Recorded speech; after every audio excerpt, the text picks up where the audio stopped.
కోయిల పాటలు పాడాలి,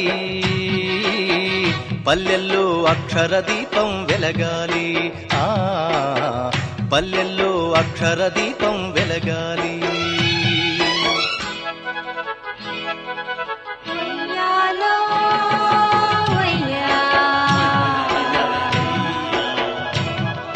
ప్రతివాడు ఒక తిక్కన అయి నవ భారతం రాయాలన్నా,